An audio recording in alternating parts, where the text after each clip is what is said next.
This is Yesterday the World Ended by Ronove. I think I'm pronouncing that right. From this year's O2A2 Jam. It's about a boy named Luke. Well, obviously, as the title says, Yesterday the World Ended, but a boy named Luke finds himself on a train headed who knows where. We'll find out where, possibly. And he believes he's the only person alive. Is it true? Yesterday the world ended, but I'm still here. The end of the world wasn't a surprise. We were warned for weeks, months in advance.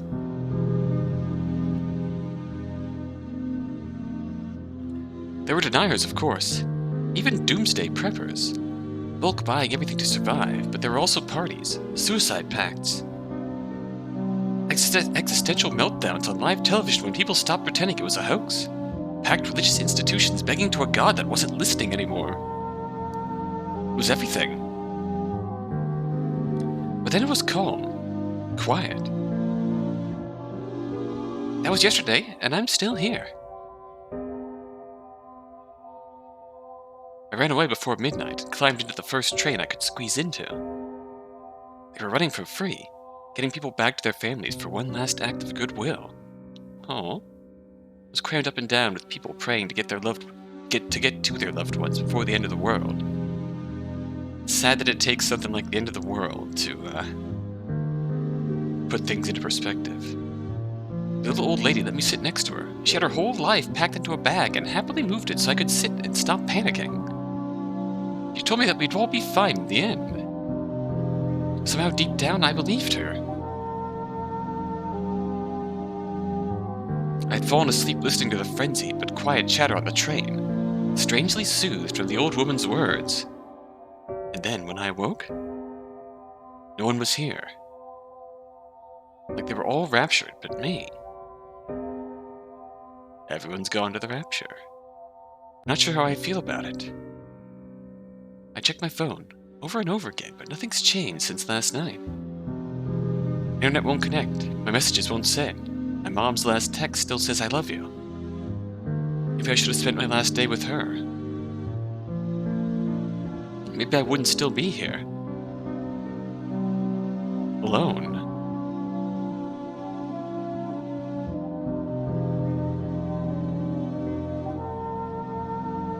Just as I start drifting off, my phone buzzes. Oh. It's eerie, out of place, and wrong, even if it would have been normal yesterday. I know the number. I know who's calling me. He wasn't raptured either, I guess. Think briefly about ignoring him. I ran away for a good reason. Not to answer some blind call when the world was supposed to be gone. And yet still I swipe my phone open and answer. I always hated silence anyways. Hey. You're alive. You sound shaky, tired, panicked. Probably everything I sounded. I guess I am. We stay silent longer than either of us likes, and then he sighs. You didn't have to run away. I don't want to talk about it. Then let's not. Come back. No one else is here. I checked all the houses down the street. It's just me. Please, come back. No. How many times did I have to tell him that last night? How many times did I have to tell him it wasn't what I wanted? I don't care if the world's ending or not. I'm not going to force myself to do something just for the experience. That smells like a really bad relationship. Just so he could die blissful while I die out of place, out of mind, completely not myself. I don't care if we're the only ones alive now. I still don't want it. No means no. Luke, please. You didn't listen to me. Why would I come back? He'd forced my mouth open to kiss him, even after I told him I wasn't sure. Oh no, that's very bad. Pressed me against his bed until I managed to knee him as hard as I could and escape. That's the worst aspect of... that's bad. He just wasn't content with the little things like I was. Holding hands, hugs, cuddling until 3 a.m., imagining a life together as we grew old. He said he'd understood. The rest wasn't for me. Not even when the world was ending.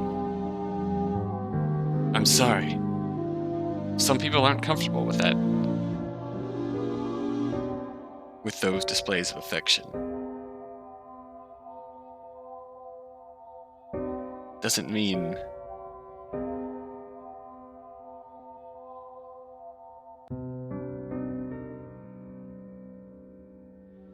I feel like part of a healthy relationship is respecting those boundaries.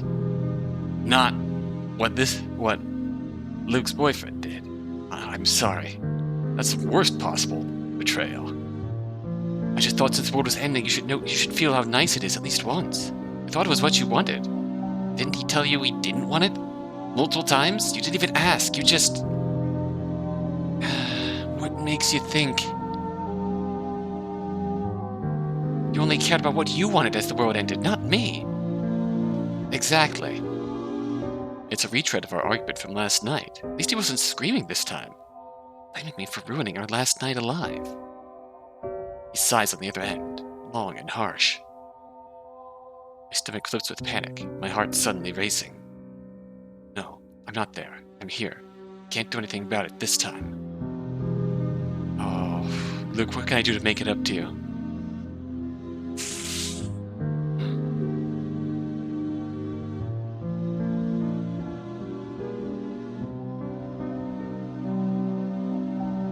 You don't quantify forgiveness and expect it to be alright.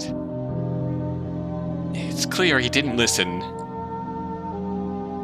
And he's not listening now. All I want is for you to leave me alone. That's it. Nothing else. You betrayed Luke's trust the worst possible way. He takes a sharp breath. At the worst possible time, I brace myself. Please, we're the only ones left alive. I wasn't expecting the sadness in his voice, or how vulnerable he sounded. I don't want to be alone. I still hang up on him. Good. Ignore the immediate callback. Even as the way he said please echoes in my ears, even with how scared he sounded about being alone. No, I won't answer it. I won't call back. We're done. Good. It's funny. I think I'm madder at myself than at what happened. Oh no. He promised he wouldn't force me into anything I didn't want. Promised me he was happy with me the way I was. All I did was believe the lie.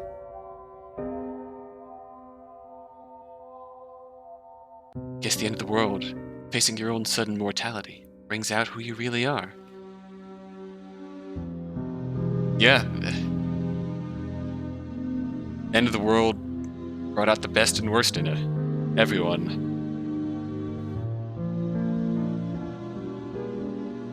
Luke said it all there. That his boyfriend was only thinking about what he wanted, not what Luke wanted. And his boyfriend convinced himself that what he wanted was what Luke wanted. Deluded himself into thinking that. We're all just selfish pricks in the end.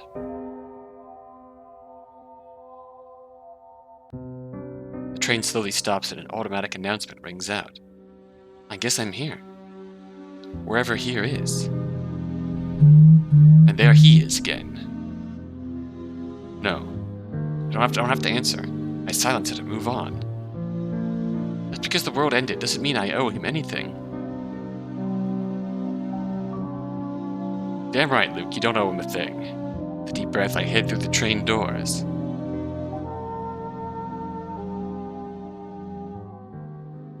Yesterday the world ended. I'm still here.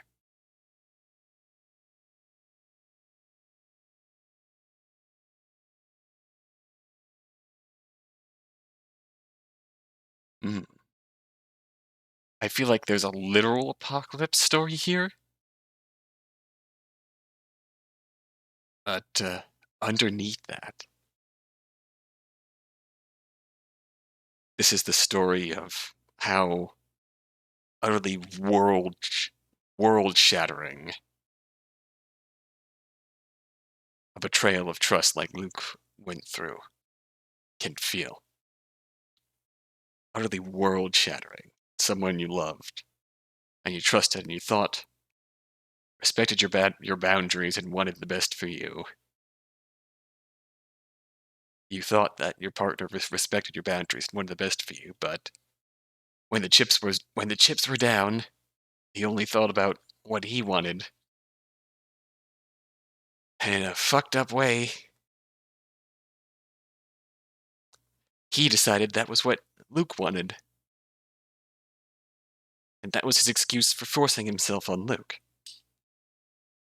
And Luke rightfully got the fuck out of there. It's clear Luke's partner didn't listen to reason, didn't want to listen to reason.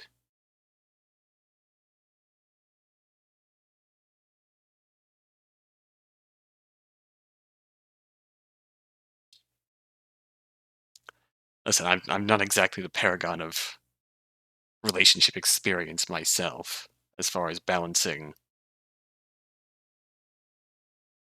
a desire for that level of affection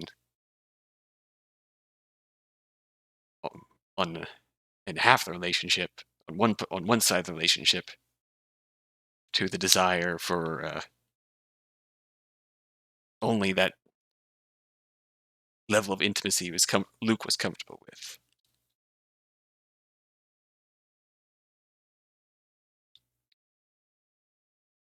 But what you don't do is what Luke's partner did. That's the worst possible thing you could do. That literally betraying your partner's trust. Very much sexual assault. Very bad.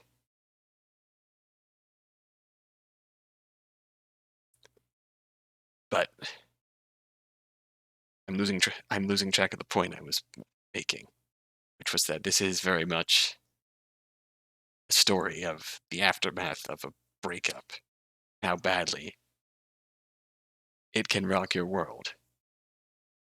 Getting out of an abusive relationship. Or even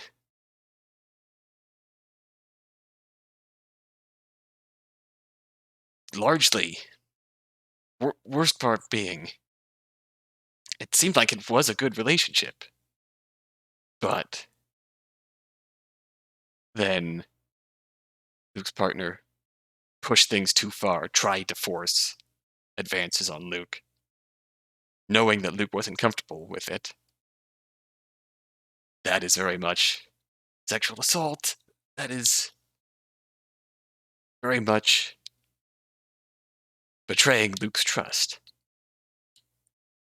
hurting him in the worst possible way, and not even being willing to listen to how he had hurt Luke. Getting into a screaming match, screaming at him. Luke well within his right to fuck off out of there and get out of there. For all accounts, it was a good relationship until Luke's partner pushed it over the edge and ruined any and all goodwill he had.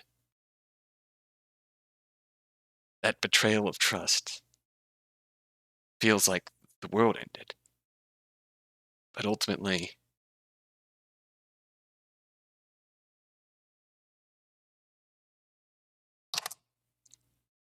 what we heard over the phone from Luke's partner, that's not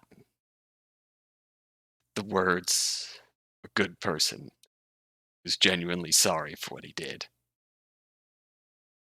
That's the words of someone who just wanted to manipulate Luke into coming back, into getting back into this relationship.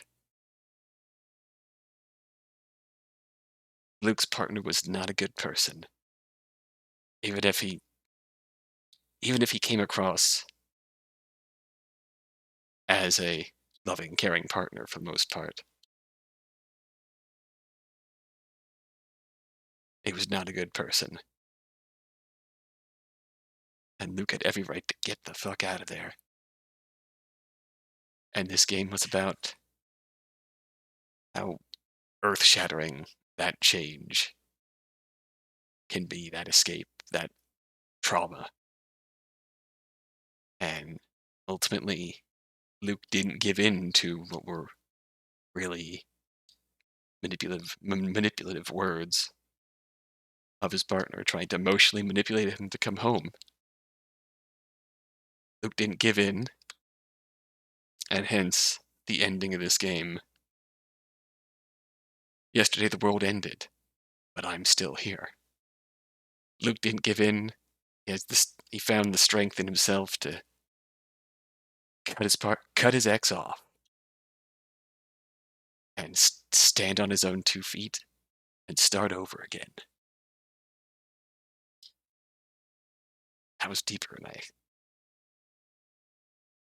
than I thought, but message was, I think, well conveyed. I hope I did all right conveying that message that I read into this. I'm always self-conscious about stuff like that. But, oh, we're on a roll with these really emotionally impactful O2A2 games. See, this week alone we had a father lost at sea, just emotionally breaking down, writing one last letter to his daughter. We had a guy cycling accident accepting his death, and poor guy stopped to try and save him, just breaking down, seeing him die in front of him. And now we have, at least we got a bit of a uplifting ending. Luke found the strength to move on, stand on his own feet, and start over. Yesterday the world ended, but he's still there. That's way more than just a simple apocalypse story. I hope you enjoyed this. Until next time, until then.